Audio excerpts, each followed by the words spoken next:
আসসালামু আলাইকুম ভিউয়ার্স, সবাইকে স্বাগতম জানাচ্ছি আমার আজকের রেসিপিতে। আজকে আমি লাল শাকের ললিপপ তৈরি করেছি, বিশেষ করে বাচ্চাদের জন্য। তো সেই জন্য এখানে লাল শাক সিদ্ধ করে নিয়েছি আর দিয়ে দিচ্ছি বেসন, দিয়ে দিলাম স্বাদ মতো লবণ, একটু বেকিং পাউডার দিব, হলুদ গুঁড়া,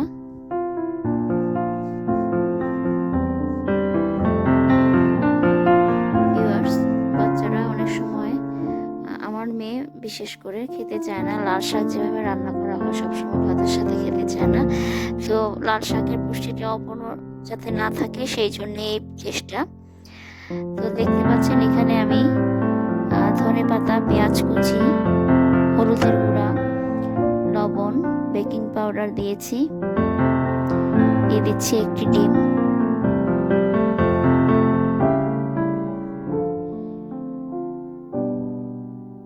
ভিউয়ার্স। এবারে আমি দিয়ে দিচ্ছি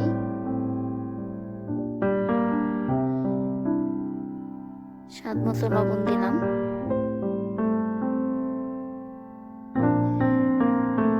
আসলে আমরা লাল শাকটা আমরা অনেকেই শাক খেতে চাই না, বড়রাও অনেকে খেতে চায় না। তো তাদের জন্য এরকম ভাবে করে দিলে খেতে খাবে লাল শাকটা। একটু কাঁচামরিচ দিয়েছি, ধনেপাতা কুচি দিয়ে এরকম ভাবে আমি একটা ডো বানিয়ে নিয়েছি।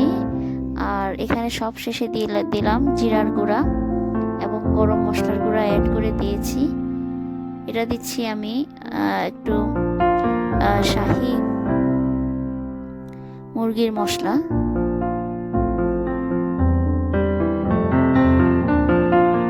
এবং শাহি গরম মশলা, দুইটা মিক্সড করে এটা আমি দিয়েছি। এখন এটাকে মিক্সড করে নিব, মিক্সড করে ডো বানিয়ে নেব। ভাতের সাথে অনেকে শাক খেতে পছন্দ না করলে এভাবে দিতে পারেন। আর একটু সবার শেষে একটু আদা রসুন পেঁয়াজ পেস্ট আমি এটার সাথে মিশিয়ে নিয়েছি।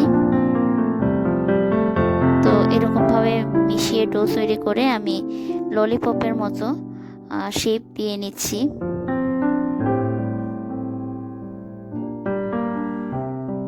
তো এরকম ভাবে শেপ দিয়ে আমি কয়েকটা তৈরি করেছি। এখন এগুলোকে আমি ডুবো তেলে ভাজবো।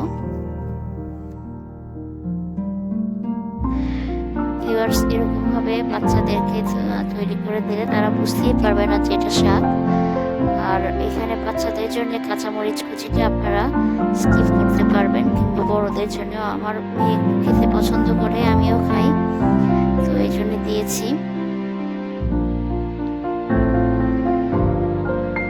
সবসময় আসলে একরকম ভাবে খেয়ে একটা একঘেয়েমি চলে আসে, সেই জন্য আমি এরকম ভাবে লাল শাকটাকে ললিপপের মতো করে দিয়েছি। এটা বড়রাও খেতে পারবে, আবার যে বাচ্চারা শাক খেতে চায় না তারাও খেতে পারবে। ভিউয়ার্স দেখুন, এখন আমি এই যে টুথপিক দিয়ে ললিপপের শেপ দিয়ে নিব বলগুলোকে ভেজে।